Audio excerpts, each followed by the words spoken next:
Mpendwa mfuatiliaji wa mfululizo wa masomo haya ya Kesha la Asubuhi, ninakusalimu kwa jina lipitalo majina yote, jina la Bwana wetu Yesu Kristo. Leo ni Februari 28. Tuombe. Mtakatifu Baba yetu uliye mbinguni, jina lako litukuzwe sana. Ninaalika uwepo wako uende pamoja nasi tunapojifunza somo hili siku ya leo. Usamehe dhambi zetu, ututakase na kutuongoza. Neema yako yatosha, nasi tunashukuru tukiamini utatutendea hivyo na kuzidi katika jina la Yesu. Amina. Mada ya leo inasema Kristo ananizawadia taji na kinubi. Mada hii imejengeka katika kitabu cha Timotheo wa pili sura ya 4 aya 8. Neno la Mungu linasema, baada ya hayo nimewekewa taji ya haki ambayo Bwana mhukumu mwenye haki atanipa siku ile, wala si mimi tu bali na watu wote pia waliopenda kufunuliwa kwake. Kabla ya kuingia katika mji wa Mungu, Mwokozi anawapatia wafuasi wake nembo za ushindi na kuwawekea alama ya hadhi yao ya kifalme. Safu za kupendeza zimeundwa katika umbo la mraba tupu kumzunguka mfalme wao, ambaye mwonekano wake huinuka kwa utukufu juu ya mtakatifu na malaika, ambaye uso wake unawaangazia upendo mwingi. Katika kundi lote lisilohesabika la waliokombolewa, kila jicho linaelekezwa kwake. Kila jicho linatazama utukufu wake, ambaye uso wake ulikuwa umeharibiwa sana zaidi ya mtu yeyote na umbo lake zaidi ya wanadamu. Juu ya vichwa vya washindi, Yesu kwa mkono wake wa kuume anaweka taji ya utukufu. Kuna taji kwa kila mtu, ikibeba jina lake jipya na ikiwa imeandikwa maneno haya, mtakatifu kwa Bwana. Katika kila mkono wa mtu kumewekwa tawi la mtende la ushindi na kinubi king'aacho. Kisha wale malaika wenye amri wanapopiga noti, kila mkono unafagia nyuzi za kinubi kwa mguso wa ustadi na kuamsha muziki mtamu wa wimbo mzuri wa kupendeza.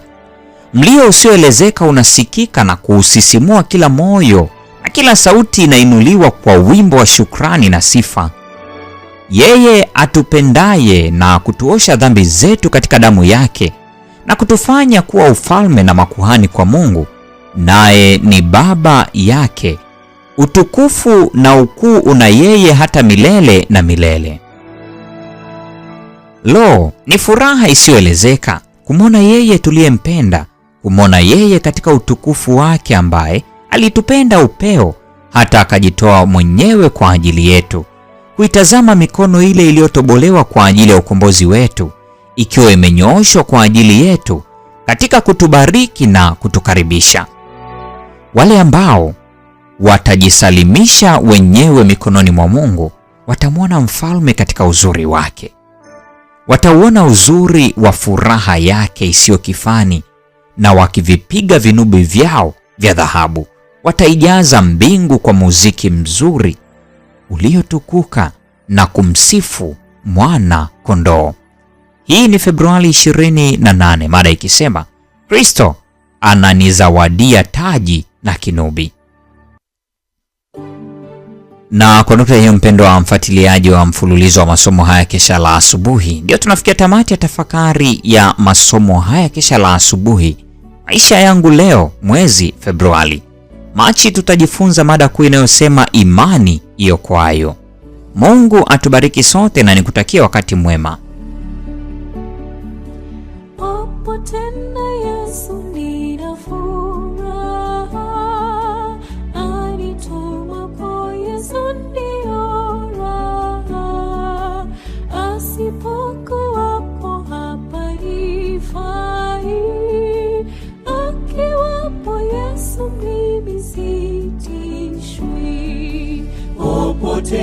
Popote sina mashaka, popote na Yesu naweza kwenda. Popote sina mashaka, popote na Yesu naweza kwenda.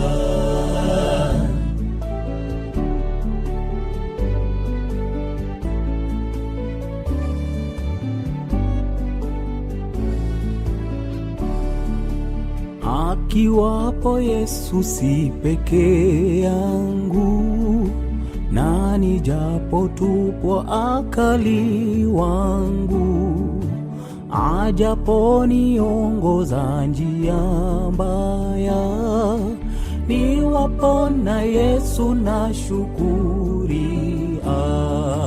Popote popote sina mashaka, popote na Yesu naweza kwenda.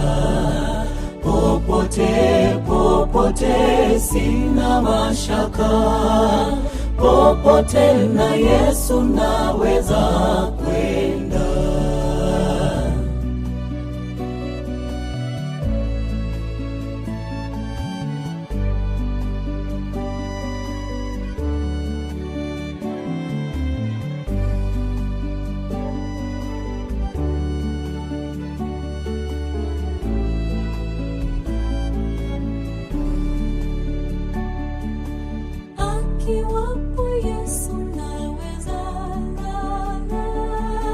Naweza pumzika hata kiyama, kisha nitakwenda kwake milele.